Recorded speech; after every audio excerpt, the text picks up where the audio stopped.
Thanks, Lee. Thanks for inviting me on the panel, and it's an honor to be here. In the spirit of storytelling, perhaps I'll start with our origin story. It really started back in 2013, so more than a decade ago. I work at a large institutional asset management firm, and the head of asset allocation one day came down to my office. I wasn't even working in asset allocation, but I'd been doing a lot more work asset allocation related. And I got to know the head of asset allocation very well. He came down to my office one day and said, I just got off an interesting call with one of our large corporate clients, and they're doing more and more work in the defined contribution space. They want to know if we have any thoughts on glide paths. So maybe you want to look into glide paths. So I started looking into glide paths, and the first question I had was, how are they being built? So I researched all the large glide path purveyors, and none of them were really explaining what they were doing. So we went back to first principles and we asked a very simple question.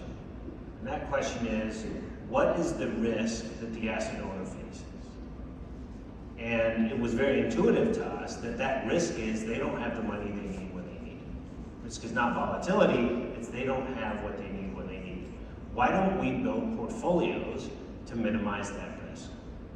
And that's how the whole process started. We wrote a white paper in April of 2014, and we knew we'd struck a nerve because it was one of the most downloaded white papers on advisor perspectives that year. It was picked up by the Wall Street Journal, and we were interviewed, etc. But all good stories are not straight up. So for about the next 4 or 5 years, we really had to do a couple of things. First was we had to flesh out a framework. Essentially what we're trying to do is replace modern portfolio theory as a bedrock of how people think about finance and investments, and that's not an easy task. But more importantly, from a commercialization perspective, we were, and still are, embedded in an institutional asset management firm, and so we were looking to commercialize this idea in the institutional space.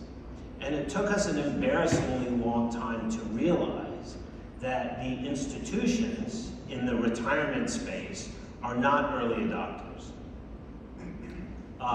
And it wasn't until about 2019 that we realized that it was really the advisory space that were likely to contain the early adopters where our ideas were actually going to resonate.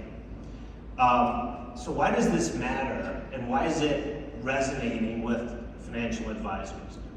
So there's a couple of reasons. At a very high level, there are two mega trends that advisors are experiencing. One is a push for personalization. And we see this sort of economy-wide. No matter what you purchase, no matter what services or goods you buy, you expect personalization, and the same is true in the advisory space. At the same time, advisory firms and advisors want to scale their businesses. They want to increase their margins, and they want to increase the size of their business. Right now, before Nebo, those two things are incompatible. If you want to personalize, you're generally either stuck in spreadsheet misery, or worse, stuck in spreadsheet hell. If you want to scale your business, generally you're drawn to model portfolios. And model portfolios really don't enable you to personalize the portfolio for the client. What Nebo allows you to do is actually get both personalization and scale without compromising either one. But there's a deeper layer to this. And the deeper layer ties to why is there this trade-off between personalization and scale? And the reason that there's a trade-off is because we actually discovered, this was through observation and interaction and engagement with advisors, that there's a gap between what advisors are doing on the planning side and what they're doing on the asset management side. And one of the ways that that manifests is we've asked hundreds of advisors the following question. Do you struggle aligning your client's financial plan with the actual portfolio that they're in? And 58% say they struggle. Struggle is a really strong word. And the way that manifests back to us is advisors that are using Nebo, they come back to us and they tell us the incredible emotional responses that they have, the increased confidence bordering on belief. It's a little bit weird for me to say what I'm going to say next because you may not believe it, but they'll come back to us and they'll say words like, Nebo is magical. I had a come to Nebo moment.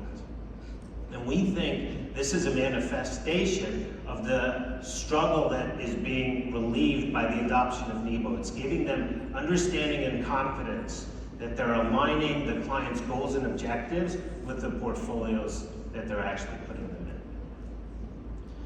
This is a problem that's hidden in plain sight.